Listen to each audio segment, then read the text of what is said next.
এক দল খেয়েছে, আরেক দল খাওয়ার জন্য রেডি হয়ে আছে। আজহারী। দেশের জনপ্রিয় ইসলামী বক্তা ডক্টর মিজানুর রহমান আজহারী বলেছেন, স্বাধীনতার পর থেকে শুধু শাসকের হাত বদল হয়েছে, আমরা কিছুই পাইনি। এক দল খেয়েছে, আরেক দল খাওয়ার জন্য রেডি হয়ে আছে। আমরা এরকম চাই না। আমরা চাই স্বাধীন সার্বভৌম বাংলাদেশ। আমরা চাই দুর্নীতিমুক্ত বাংলাদেশ। শুক্রবার রাতে যশোরে 3 দিনব্যাপী তাফসিরুল কোরআন মাহফিলে প্রধান অতিথি হিসেবে তিনি এসব কথা বলেন। এ সময় তিনি আরো বলেন, বাংলাদেশ দুর্নীতির আখড়াখানা। গত 15 বছরে উন্নয়নের নামে প্রায় 3.25 লাখ কোটি টাকা লুটপাট হয়েছে।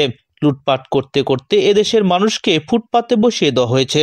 ডক্টর মিজানুর রহমান বলেন, ইসলাম নিয়ে আমাদের জীবন ও পরিবারকে সাজাতে হবে। কোরআন থেকে প্রেসক্রিপশন না নিলে জীবন সুন্দর হবে না, সমাজ ও রাষ্ট্র সুন্দর হবে না।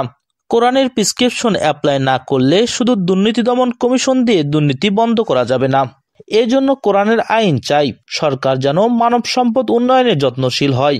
আল্লাহ যাকে যে যোগ্যতা দিয়েছেন সে যেন তা দিয়ে ইসলামের জন্য, দেশের জন্য কাজ করি, সেই প্রচেষ্টায় চালানোর জন্য দোয়া করি।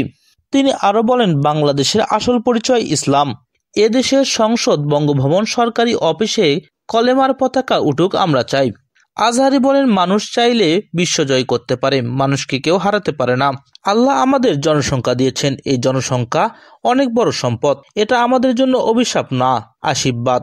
আমাদের জনসংখ্যাকে যদি আমরা জনশক্তিতে রূপান্তরিত করতে পারি, আজকের বাংলাদেশ যে অবস্থানে আছে তার চেয়ে 20 গুণ উন্নতির শিখরে চলে যাবে। তিনি আরো বলেন, মানব সম্পদের উন্নয়ন করতে হবে। একটি দেশের মানুষের জ্ঞান, তাদের দক্ষতা কিভাবে বাড়ানো যায়, বাড়িয়ে দেশের উন্নয়ন করা যায়, এটাই হচ্ছে মানব সম্পদ উন্নয়নের মূল কথা। মানব সম্পদ হচ্ছে একটি দেশের সবচেয়ে শক্তিশালী পুঁজি। প্রাকৃতিক সম্পদ, খনিজ সম্পদের চেয়েও দামি সম্পদ হচ্ছে মানব সম্পদ। আল্লাহ পাক দয়া করে আমাদের এই মানব সম্পদ দিয়েছেন। এই মানুষগুলোকে সোনার মানুষ বানাতে হবে। মানুষ পারে না এমন কিছু নেই, তাই মানুষকে প্রশিক্ষিত করতে হবে, যথাযথভাবে তাদের গড়তে হবে।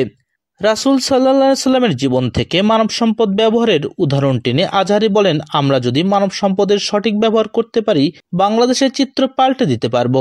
প্রতিটি মানুষ অনন্য। যত্ন নিলে, যথাযথ পরিচর্যা করলে মানুষ বিশ্বজয় করতে পারে। আমাদের হাফেজ, ক্রিকেটার, তৈরি পোশাক শিল্প অনেক কিছু সেরা। আমাদের আরো অনেক কিছু সেরা আছে, কিন্তু আমরা তাদের পরিচর্যা করতে পারি না। মানুষের অসীম সম্ভাবনাকে কাজে লাগাতে হবে। ডক্টর মিজানুর রহমান বলেন, আমি ইউনূস সরকারকে বলবো, অল্প সময়ের জন্য আপনারা এসেছেন, সংস্কার করতে হবে, আবার নির্বাচনও করতে হবে। সব সংস্কার হয়তো করতে পারবেন না, যতটুকু পারবেন এর মধ্যে আমাদের যে হিউজ ম্যান পাওয়ার, মানব সম্পদ, এটাকে ডেভেলপমেন্ট করে যেতে হবে। আপনারা যেটা পারবেন না সেটাকে পরবর্তী নির্বাচিত গভর্নমেন্টের কাছে রেখে যেতে হবে। প্রবাসী শ্রমিকদের ব্যাপারে আজহারী বলেন, আমাদের শ্রমিকরা বিদেশে কাজ করে, তাদের ব্যাপারে গুরুত্ব দিতে হবে। আমাদের শ্রমিকদের শ্রমের দাম সবচেয়ে কম, তারা এম্বাসিতে গুরুত্ব পায় না, এয়ারপোর্টেও গুরুত্ব পায় না। এ সরকার অবশ্য তাদেরকে অনেক গুরুত্ব দিচ্ছে। আমাদের অদক্ষ শ্রমিকরা যখন দুবাই পাঠায় অল্প বেতন পায়, ইন্ডিয়ান দক্ষ শ্রমিক পাঠায় তারা 3 গুণ বেতন পায়। আমরা আমাদের শ্রমিককে আরো অদক্ষভাবে পাঠাতে চাই না, দক্ষ শ্রমিক পাঠিয়ে রেমিটেন্সের বন্যা বয়ে দিতে চাই। পরিশেষে তিনি বলেন, আমাদের শ্রমিকদের পাঠানো রেমিটেন্সের টাকায় সচল থাকে আমাদের দেশের অর্থনীতির চাকা। তাদের সবচেয়ে বেশি গুরুত্ব দিতে হবে। আমরা পেয়েছিলাম ফ্রিডম ফাইটার, মুক্তিযোদ্ধা, আর আমরা প্রবাসী ভাইয়েরা হচ্ছে রেমিটেন্স ফাইটার। আমাদের এই জনশক্তিকে জনসম্পদে রূপান্তরিত করতে হবে। সরকার ও অভিভাবককে সন্তানদের যার যার যোগ্যতা অনুযায়ী করে তুলতে হবে। তাহলে আমাদের এই জনসংখ্যা জনসম্পদে রূপান্তরিত হবে। আমাদের সরকারের তত্ত্বাবধানে 18 কোটি জনগণ দক্ষ শক্তিতে রূপান্তরিত হোক, এটাই আমার চাওয়া। এদিকে যশোর সহ খুলনা বিভাগের বিভিন্ন জেলা থেকে বাস, ট্রাক, পিকআপ সহ অনেকে হেঁটে যশোরে শাইখ আহমদুল্লাহ ও ডক্টর মিজানুর রহমান আজহারীর তাফসিরুল কোরআন মাহফিলে যোগদান করেন।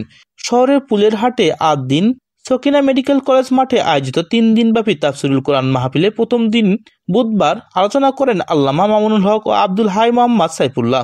দ্বিতীয় দিন বৃহস্পতিবার আলোচনা করেন মোহাম্মদ রফিকুল ইসলাম মাদানী ও মুফতি আমির হামজা। এ মাহফিলে 4 দিনব্যাপী ইসলামী বই মেলা ও প্রদর্শনী করা হচ্ছে। মেলায় 22টি স্টল রয়েছে। একই সঙ্গে শিশুদের জন্য কিডস জোন করা হয়েছে।